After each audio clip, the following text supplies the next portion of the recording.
ہے کہ جب حضور مسجد نبوی سے باہر نکلتے ہیں تو آگے حضرت عمر و ابو بکر رضی اللہ تعالی عنہما کھڑے ہیں، چہرے کے اوپر عجیب اداسی ہے۔ کہا عمر ابو بکر اس وقت کیوں کھڑے ہو؟ عرض کی حضور بھوک نے گھر میں ٹکنے نہیں دیا، ہم نے چاہا حضور کا چہرہ دیکھ لیں تو کچھ پیاس بجھ جائے، کچھ بھوک مٹ جائے۔ حضور نے فرمایا میرا حال بھی یہی ہے، جس چیز نے تجھے گھروں سے نکالا ہے وہی چیز مجھے گھر سے نکال لائی ہے۔ چلتے ہوئے حضرت ابو ایوب انصاری کے گھر کے قریب سے گزرے،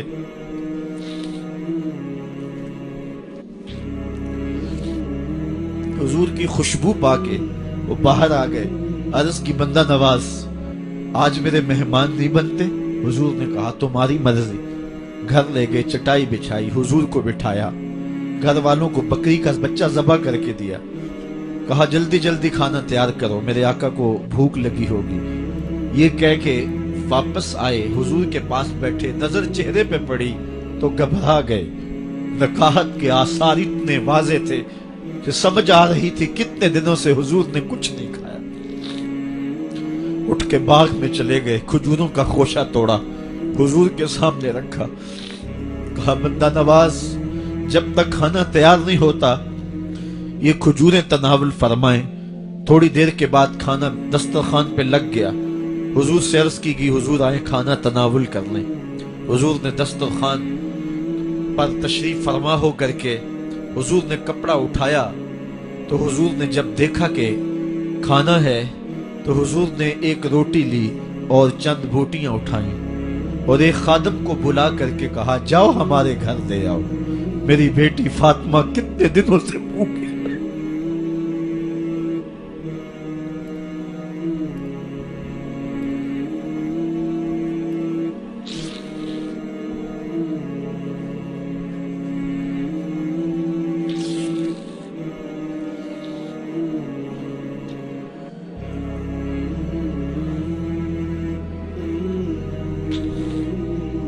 کہا جاؤ ہمارے گھر دے آؤ، میری فاطمہ کتنے دنوں سے بھوکی بیٹھی ہوئی، مال کے کونین ہیں گو پاس کچھ رکھتے نہیں، دو جہاں کی نعمتیں ہیں ان کے خالی ہاتھ میں۔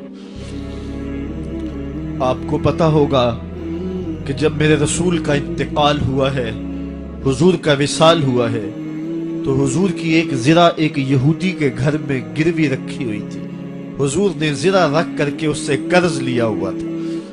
یہ اسلام کی غربت کی کہانی ہے، اور پھر اللہ نے اسلام کو امارت کے رنگ بھی دیے۔ آؤ تمہیں کہانی سناؤں، حضرت عدی بن حاتم روایت کرتے ہیں، صحیح بخاری میں روایت ہے۔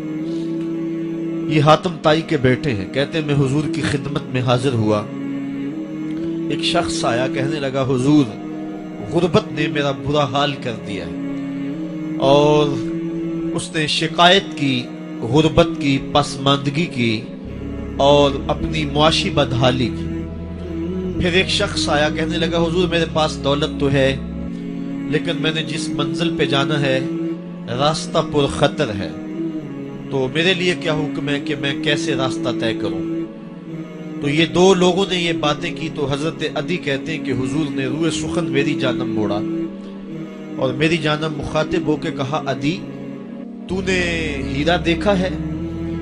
عدی کہتے ہیں میں نے عرض کی حضور دیکھا نہیں، سنا ہے، ہیرا یہ شہر ہے عراق کا۔ تو حضور نے فرمایا عدی تو نے ہیرا دیکھا ہے؟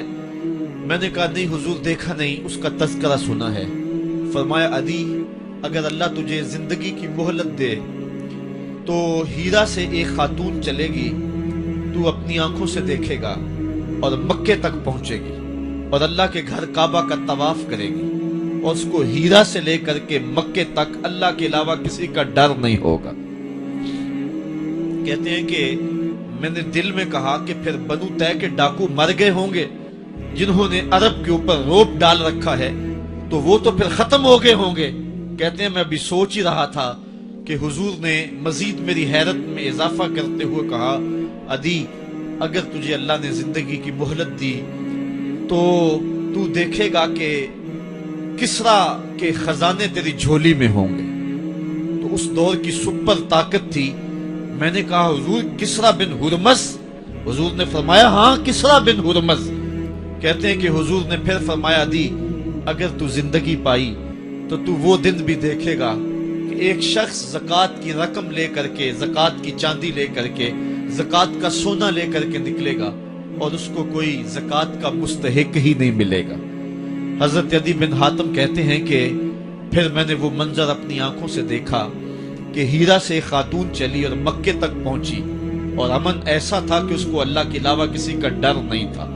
फिर वो लम्हे भी मैंने देखे कि किसरा बिन हुरमज के खजाने मस्जिद नबवी के बाहर पड़े हुए हैं।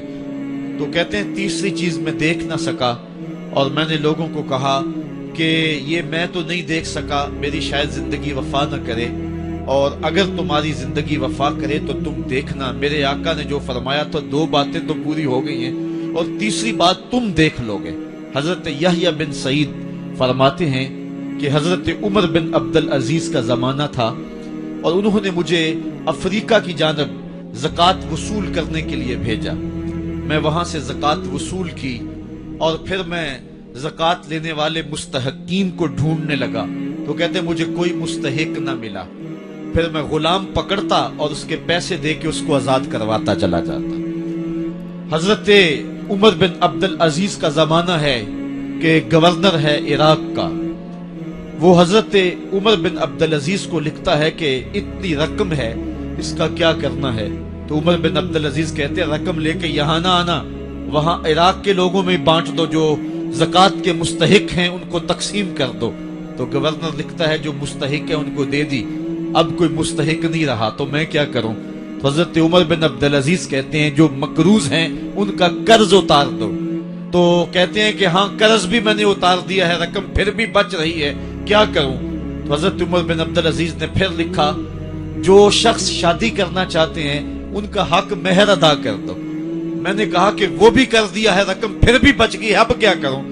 तो हजरत उमर बिन अब्दुल अजीज ने मुझे लिखा कि जो गैर मुस्लिम हैं जिन्होंने टैक्स दिया हुआ है, जितना टैक्स दिया है उससे दुगने पैसे उनको कर्जे में दे दो और उनको कहो जाओ इसका कारोबार करो, खेती बाड़ी करो, और साथ उन्हें यह भी कह देना कर्ज की फिक्र ना करना और ज्यादा इसमें परेशान ना होना, जब दे सकोगे दे देना।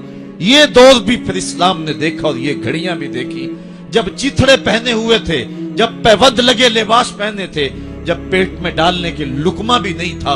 अल्लाह का दीन उस वक्त भी गालिब था और जब गलियों के अंदर रेशम बिखरा हुआ होता था कोई उठाने वाला नहीं था, दीन उस वक्त भी गालिब था। दीन का गालिब होना या ना होना इसका ताल्लुक जो है वो मालो दौलत से नहीं है। इकबाल कहता है कि जवाल बंदाए मोमिन का बेजरी से नहीं, मोमिन का जवाल बेजरी से नहीं है बल्कि इसका सबब कोई और है। वो सबब ढूंढना है कि हम दुनिया में रुस्वा होके क्यों रह गए, हम जमाने के सामने तमाशा क्यों बन के रह गए, आज नबी की उम्मत पूरी कायनात में रुस्वा होके क्यों रह गई। आज हमारा तमाशा देखा जा रहा है, आज भूखे कुत्तों को हमारी बेटी और बहनों के ऊपर छोड़ा जा रहा है और उसका तमाशा देखा जा रहा है। क्या हमने ये दिन भी देखने थे। हमने सुराग लगाना है। दौलत की किल्लत और कसरत ये सानवी चीजें हैं। हमने तारीख में देखा है हम कभी माली तौर पे कमजोर थे, रुस्वा नहीं हुए हैं। माल ज्यादा हो गया, रुस्वा नहीं हुए हैं। रसवाई के सबब कोई और